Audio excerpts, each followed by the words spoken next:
Almost every country in the world is in debt. The United States currently owes more than $38 trillion, the highest debt in its history.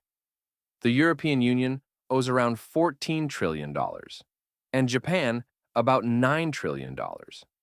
Even oil-rich Saudi Arabia or export powerhouses like Germany and China carry huge debts. But here's the paradox. If everyone is in debt, who is actually the creditor? This is where bullion tales comes in. We are at the intersection of money, power, and history. And trust me, nothing is as simple as it seems.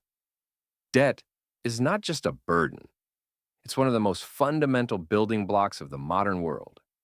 Every war, every crisis, every rise and fall rests on this invisible heap of debt. If you take a closer look at the chain of creditors, you'll notice an unpleasant truth. Countries are not really in debt to anyone. They are in debt to themselves. Unfortunately, that doesn't mean everyone benefits equally.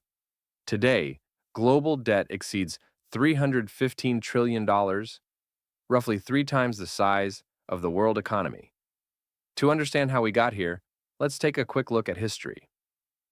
Centuries ago, long before credit cards or digital transfers, the concept of national debt was born in war. In 1694, England was at war with France, and its gold reserves were nearly depleted. The king turned to merchants and the public for help. In exchange for a permanent stream of interest payments backed by future taxes, they financed the crown.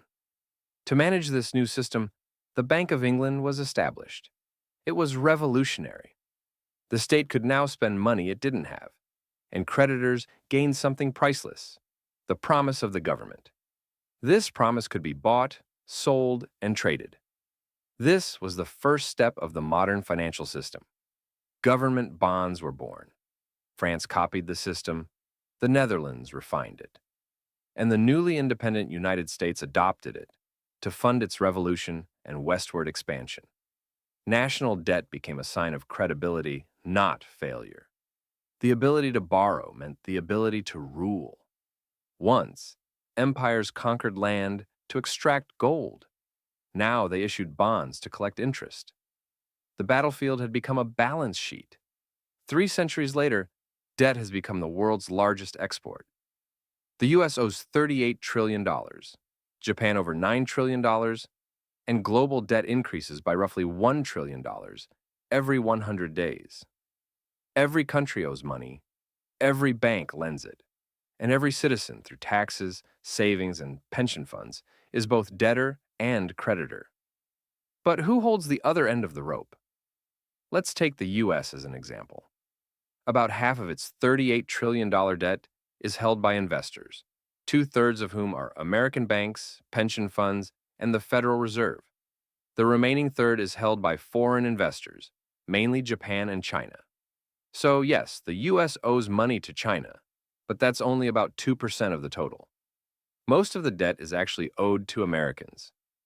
The Treasury issues bonds, banks buy them, the Federal Reserve often buys them back, and in the process, creates new dollars.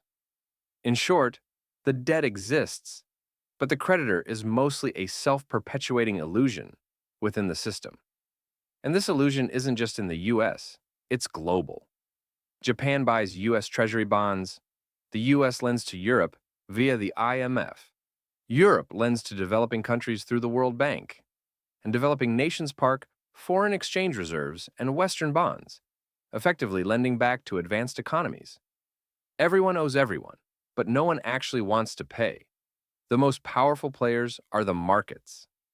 Behind every government bond is a massive network of hedge funds, pension funds, and sovereign wealth funds.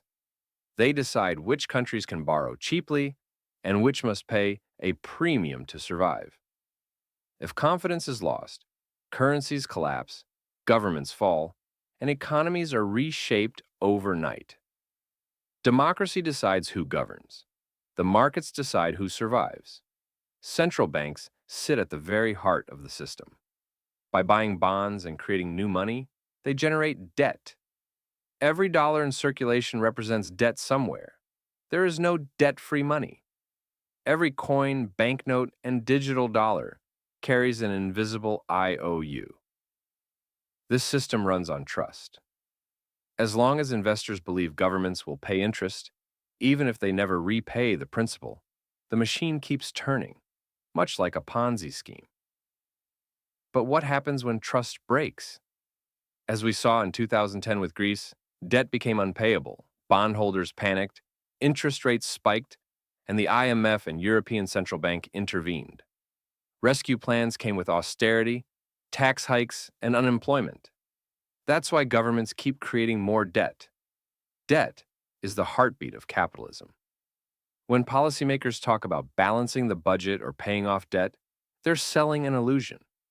The goal isn't to eliminate debt, it's to maintain trust. If trust disappears, the economy stops. In short, debt once meant slavery, but today it means balance. If trust is broken, the dark side of debt appears.